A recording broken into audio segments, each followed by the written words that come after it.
السلام علیکم میرے پیارے دوستو، آج آپ کے پاس ایک ایسا واقعہ لے کے آیا ہوں کہ آپ سن کر رو پڑیں گے۔ حضرت یعقوب علیہ السلام کا صبر اور یوسف علیہ السلام کی جدائی آنسوں سے بھرا ہوا ایمان فروز واقعہ ہے میرے دوست۔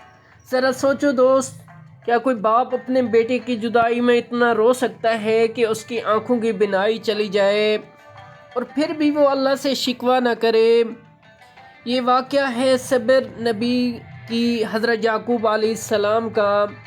تو دوستو، یہ واقعہ ہمیں بتاتا ہے کہ اللہ اپنے بندوں کو آزماتا ضرور ہے مگر کبھی اکیلا نہیں چھوڑتا۔ حضرت یعقوب علیہ السلام کو اپنے بیٹے یوسف علیہ السلام سے بے حد محبت تھی اور یہی محبت ایک بڑے امتحان کا سبب بن گئی۔ تو دوست، ایک رات حضرت یوسف علیہ السلام نے خواب دیکھا کہ 11 ستارے، سورج اور چاند انہیں سجدہ کر رہے ہیں۔ انہوں نے یہ خواب اپنے والد یعقوب علیہ السلام کو سنایا تو یعقوب علیہ السلام سمجھ گئے کہ یہ بچہ اللہ کا خاص بندہ بننے والا ہے۔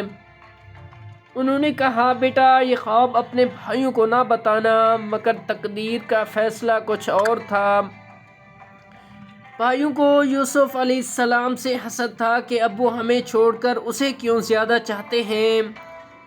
انہوں نے سازش کی کہ یوسف علیہ السلام کو جنگل لے جا کر کنویں میں ڈال دیں گے اور پھر ابو سے کہیں گے کہ بھیڑیا کھا گیا۔ چھوٹا سا یوسف اندھیرے کنویں میں اکیلا بیٹھا تھا، مگر دوستو اللہ نے وہاں بھی اس کا ساتھ نہ چھوڑا۔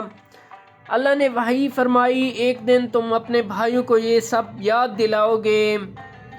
جب بھائی خون آلود قمیض لے کر آئے اور کہا کہ یوسف علیہ السلام مر گیا ہے، حضرت یعقوب علیہ السلام سب سمجھ گئے مگر زبان سے صرف یہ کہا، فاصبر جمیل، اب خوبصورت صبر ہی بہتر ہے۔ انہوں نے اللہ سے شکوہ نہیں کیا، بس روئے، بہت روئے، اتنا روئے کہ آنکھوں کی روشنی کمزور ہو گئی۔ سال گزرتے گئے، یعقوب علیہ السلام ہر روز یوسف کو یاد کرتے۔ لوگ کہتے اب تو اسے بھول جاؤ، مگر نبی کا دل کیسے بھولتا۔ انہوں نے کہا، میں اپنا غم صرف اللہ سے کہتا ہوں۔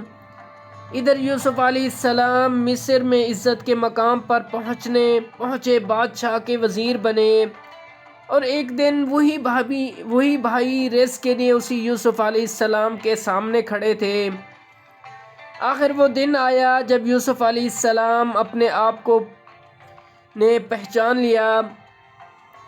جب یوسف بھائی رو پڑے، شرمندہ ہو گئے، یوسف علیہ السلام نے معاف کر دیا۔ قمیض یعقوب علیہ السلام کی آنکھوں پر ڈالی گئی اور بینائی واپس آ گئی۔ یہ تھا صبر کا انعام۔ دوستو، حضرت یعقوب علیہ السلام ہمیں سکھاتے ہیں کہ صبر ہو تو اللہ سے کہو، صبر کا پھل ضرور ملتا ہے۔ اللہ کی رحمت بے شک دیر سے آتی ہے مگر آتی ضرور ہے۔ دوستو، ہم چاہے جتنا بھی کچھ کر لیں، ہمیں لگتا ہے کہ یار ہم بہت بڑی مصیبت میں ہیں، ہم مشکل میں ہیں، اللہ تعالی ہمارا صبر نہیں دیکھ رہا، ہمیں آزما تو رہا ہے لیکن ہمیں کامیابی نہیں دے رہا، ہم بہت مشکلوں میں گزر رہے ہیں، صرف امیروں کو ہی وہ سب کچھ دے رہا ہے، ہمیں کچھ نہیں دے رہا۔ تو دوستو، ان سے پوچھو، ہم تو صرف ایک سال کیا 1 مہینہ بھی صبر نہیں کرتے کہ ہمیں فوراً کامیابی مل جائے۔ کوئی بھی کام شروع کرو تو دوست لگتا ہے کہ یار ہمیں سال چاہے 1 مہینہ ہی گزرا ہو، لگتا ہے کہ ہمیں کامیابی نہیں ملے گی۔ ہم صبر نہیں کرتے میرے دوست۔ جب ہم صبر کرنے لگیں گے، اللہ پر یقین رکھیں گے تو سب کچھ ٹھیک ہو سکتا ہے۔ بے شک اللہ کی رحمت دیر سے آتی ہے مگر آتی ضرور ہے۔ اللہ پر یقین رکھیں گے، حضرت یوسف علیہ السلام کی طرح انہوں نے جیلیں کاٹی، انہیں دردناک اذیت دی گئی، جیلوں میں بہت سے اندھیرے میں رکھا گیا۔ حضرت یوسف علیہ السلام نے صبر کیا کہ اللہ تعالیٰ ایک دن مجھے انعام ضرور دیں گے۔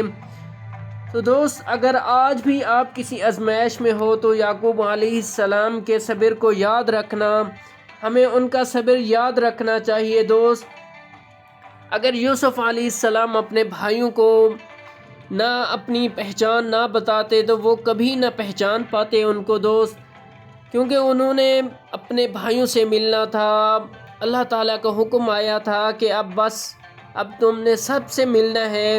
میرے دوست صبر کرتے رہو گے تو ایک نہ ایک دن کامیابی ضرور مل جائے گی، حضرت یوسف علیہ السلام کی طرح۔ بس آپ کو ہر حال میں صبر رکھنا ہے کامیابی کے لیے۔ یہ سبق ہمیں سکھاتے ہیں کہ صبر ہی کامیابی کی پہچان ہے۔ تو دوست ملتے ہیں آنے والی ویڈیو میں، تب تک خدا حافظ۔ اگر چینل کو سبسکرائب نہیں کیا تو سبسکرائب کر لیں میرے دوست۔ اس چینل پر آپ کو بہت سی ایماندار واقعات ملیں گے۔ تب تک خدا حافظ، ملتے ہیں آنے والی ویڈیو میں۔